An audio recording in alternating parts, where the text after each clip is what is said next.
Retirement Tips Radio is brought to you by Business RadioX, the voice of business in your community. Currently serving over 25 markets, the Business RadioX network is growing fast. We're teaming up with retired execs and established entrepreneurs to support and celebrate local business leaders. If you'd like to make additional income while making a difference, discover more at brxteam.com. Now, here's your host. Lee Cantor here, another episode of Retirement Tips Radio, and this is going to be a fun one. Today I got with me Leslie Inman and Roxanne Jones, who are the Retirement Voices. Welcome, ladies. Thank you, Lee. Before we get too far into things, can you tell me about Retirement Voices? How are you serving folks? Well, Lee, Roxanne and I are building a community of women who are helping each other with what we call the non-financial issues of retirement. And that's what we call Retirement Voices, our community. So now how did this idea come about? What compelled you to get this community started? Well, I retired 3 years ago, and it started with me then. I was paying attention to everybody around me who was retiring, and I noticed that people were doing it differently. Some people were moving into retirement really easily. Some people struggled for a while, and some people never figure it out and they're very unhappy. We probably all know some people like that. So I wanted to learn a little bit more about why people behave so differently with retirement. And Roxanne and I are friends, and I knew she was thinking about her own retirement. So I asked her if she wanted to work on this with me. And of course, she said yes. And we decided to focus on not the financial part of retirement, the financial planning, because there's so much already done on that. So with Retirement Voices, we're focusing on the social and the emotional aspects of retirement. At the time, I was just beginning to think about retirement, and I knew I wanted to downshift, to ease into retirement gradually versus coming to a hard stop like Leslie had done. And since I'm a freelance writer, this path made sense to me and was doable. I could cut back on my workload in stages. And when Leslie proposed this idea, learning more about how other women navigated retirement sounded like an ideal project to help me figure it out. So she and I had some initial conversations with our retired women friends, identified some common themes, particularly around identity, relationships, and how some women struggled to find a sense of purpose after they left the working world. And every single one of the women we spoke with, and there were about 20 of them, asked if we were writing a book because it was something they wished they'd had when they retired. And there weren't any books on this topic available, so we decided to write it. Well, thank you both for doing that and taking up that kind of work. I've been doing this Retirement Tips radio show for a while, and by and large, most people focus on the financial elements, and it was always puzzling to me that they weren't talking about the what do I do to fill my day part of this. Like that was kind of mentioned as an afterthought, but everybody was focused on how do I have enough money and money. And I think that the meaning part of this is critical because it doesn't matter how much money you have. If every day you're dreading waking up because there's nothing to do, you're going to drive yourself crazy. Absolutely. We all need something to get up in the morning to look forward to. And we decided that what we wanted to do with this, Lee, was not try to be prescriptive about retirement, because there are a lot of books out there that tell you not just the financial planning, but a little bit on the social and emotional. They tell you, here's the top 10 things to do or how to do retirement right. And we don't feel that there's one particular way to do retirement right. So we think it's very individual. And so we wanted to hear from a number of other women about their experiences. So we put a questionnaire up on our website, and that's retirementvoices.com. And then we published it every way we could and invited retired women from all over the world to answer. And we got nearly 300 women who responded, and they come from all over the United States. We also got women from 10 other countries, and we thought it was really fun that there were 2 women who were out cruising on their sailboats who answered our questionnaire. So we have all this wealth of material. All these respondents are primarily professional women, and they come from a whole broad range of occupations. Now, when you ask the question, how are you even defining retirement? Because for some people, retirement could still be working and generating an income. It doesn't have to be like, living on the beach or playing tennis every day. Well, that's actually the very first question we asked in our questionnaire was how women define retirement, because it's so intensely personal and individual. And we probably got as many definitions of the word as we had women responding to our questionnaire. So what did any of the learnings surprise you? Well, in terms of the definition, it really ran the gamut. There were some of the more traditional people who saw it as a leaving something behind, leaving their career. There was a loss associated with it. And then on the flip side were people who saw they were going towards something, and that's where our next set of questions really opened the floodgates, if you will, and we got some great responses. Now, during the interviews that I've done with folks that are talking about retirement or counseling people that are going through retirement, one of the issues that comes up are that the person who maybe worked a job for a period of time, part of their identity is I am that person that worked at ABC company, and now I'm not that person anymore, and there's kind of a struggle on who am I now, and the idea of creating this new world with a new kind of purpose is daunting for some folks, and they struggle with this. Yeah, Lee, this is probably one of the biggest issues that people face when they retire, because as we all know, work is such a huge part of our lives. We spend so much time working over decades, and it's how we define ourselves. When we get asked the question, what do? We tend to tell people our job title. And like you said, when we leave our jobs, leave our careers, one of the big questions is the who am I now question. And a lot of us have to find new purpose in our lives. And we did ask this question. We did ask this question of our respondents. And the respondents fell into kind of 4 different categories in terms of how they felt that retirement affected their sense of identity. Some said it had a negative impact, and an equal number said it had a positive impact. A few said it had no impact whatsoever, but the majority said they were still working it through, even years after they'd left their jobs. And that was a bit of a surprise. Now, doing this kind of research, you're finding a lot of people's issues. Is there anything that you were able to glean from this that is prescriptive and that can give them advice or suggestions on how to kind of power through some of these challenges?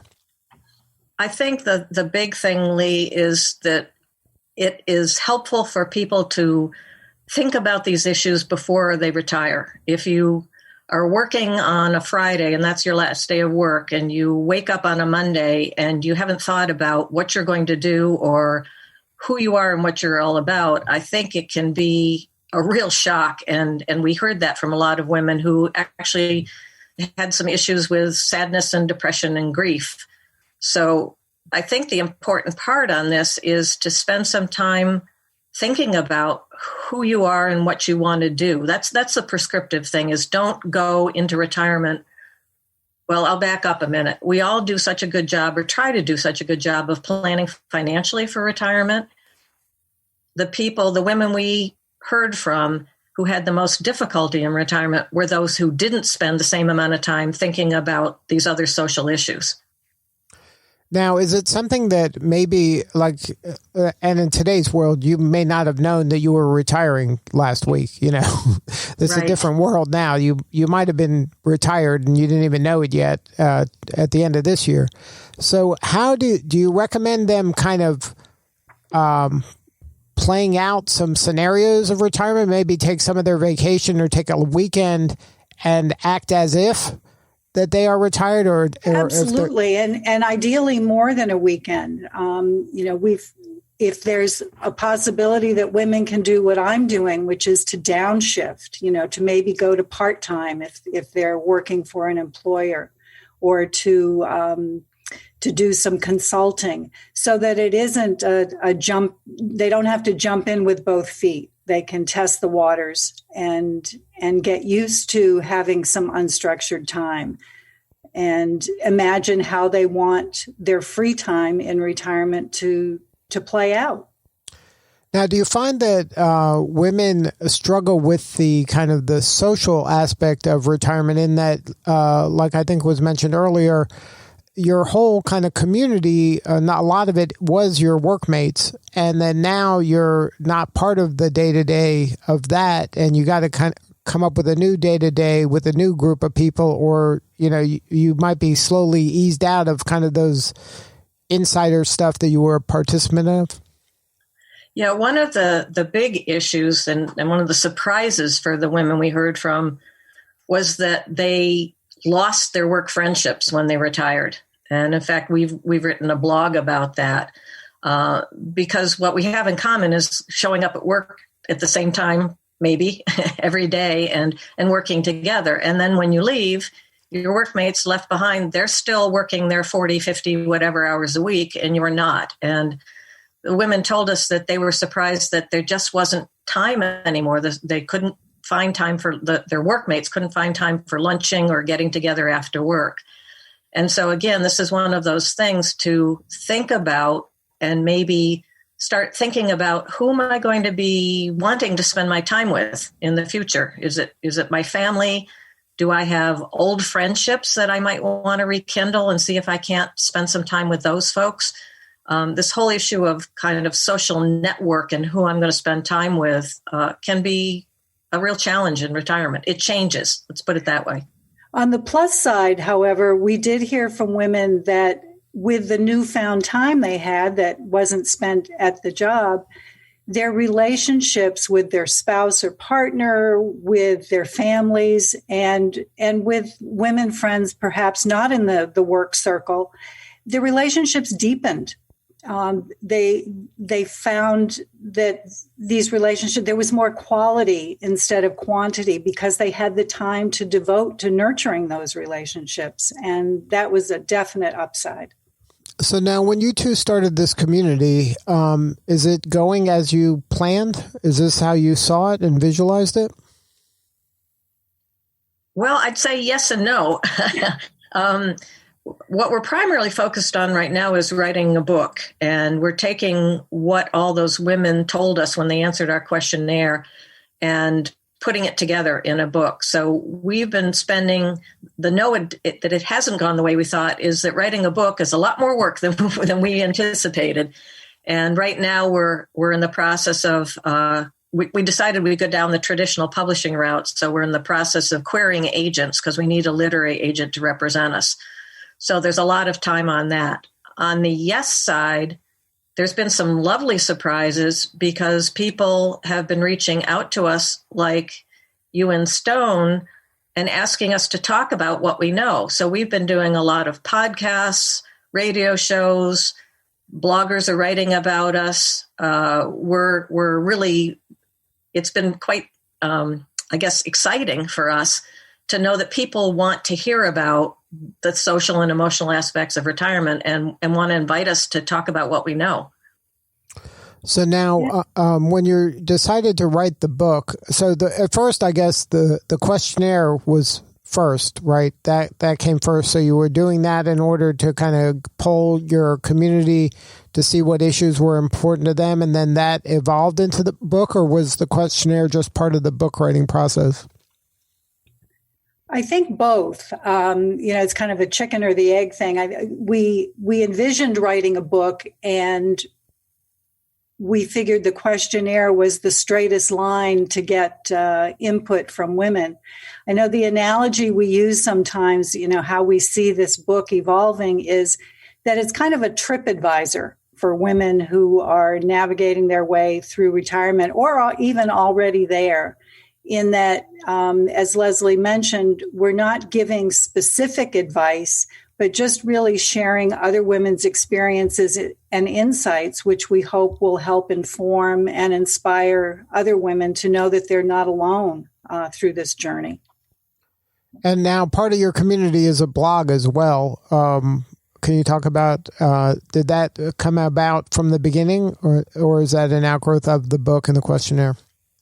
Yes, to both questions. The blog is a way to stay in touch with people and have a more interactive experience with women out there until the book comes out.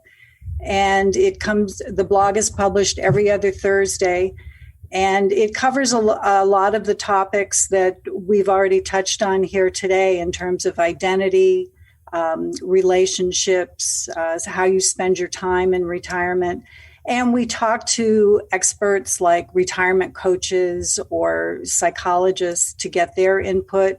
We feature stories of women who've retired, whose paths have been inspiring or informative, and our own musings on our own personal experiences. And every now and then we do a humor post just to keep things light.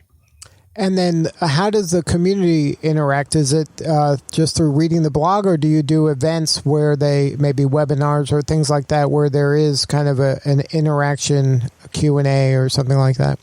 Well, with the blog, there's the comments feature, and it's been really gratifying, the types of responses we've gotten from women who either relate to what we've written about or want to share their own experiences. So we know that people are listening and want to be part of the conversation.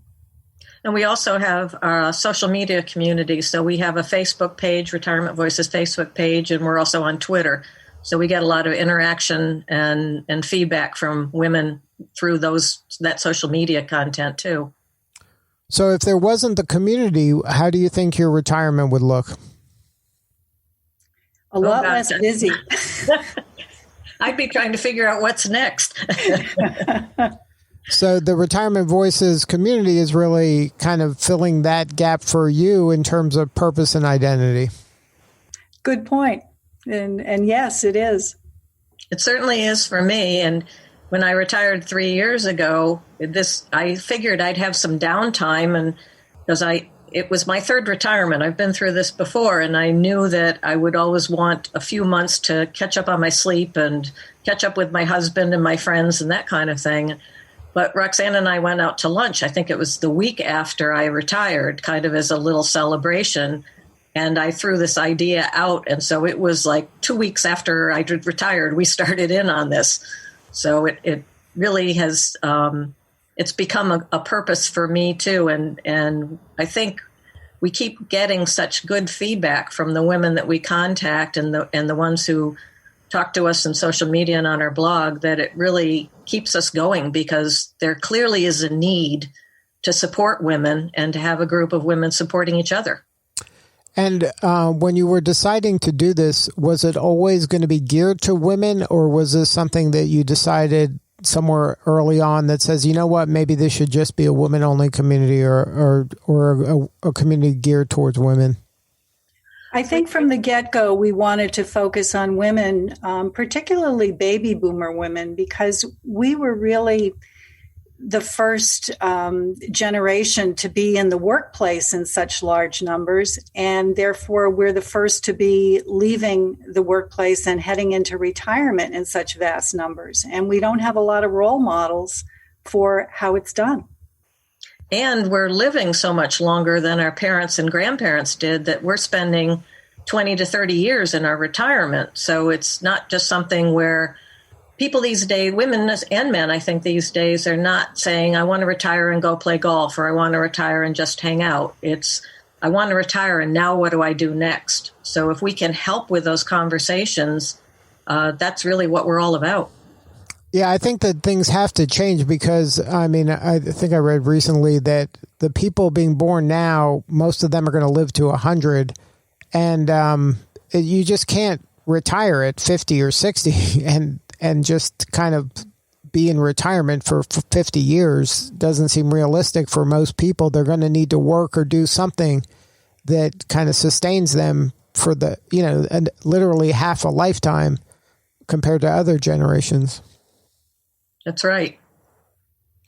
So now, if somebody wanted to learn more about the community, can you give the website and the social handles again? Well, our website is retirementvoices.com, and we're on Facebook as Retirement Voices, and Twitter, the same thing. And the book is not out yet, or can they pre-order it? Like, what's the status of the book? It's not out yet, and we don't have a definite date. We're looking for a literary agent to represent us, to help us find a publisher. So at this point, it's not available for pre-order, and we really don't have a definite date. But we'd love to update you as soon as we know more.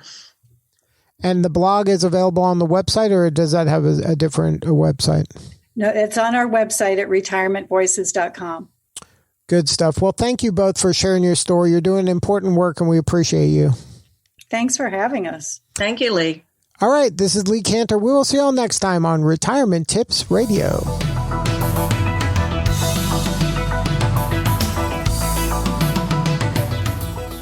Retirement Tips Radio is brought to you by Business RadioX, the voice of business in your community.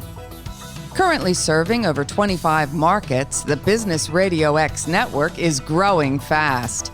We're teaming up with retired execs and established entrepreneurs to support and celebrate local business leaders. If you'd like to make additional income while making a difference, discover more at brxteam.com.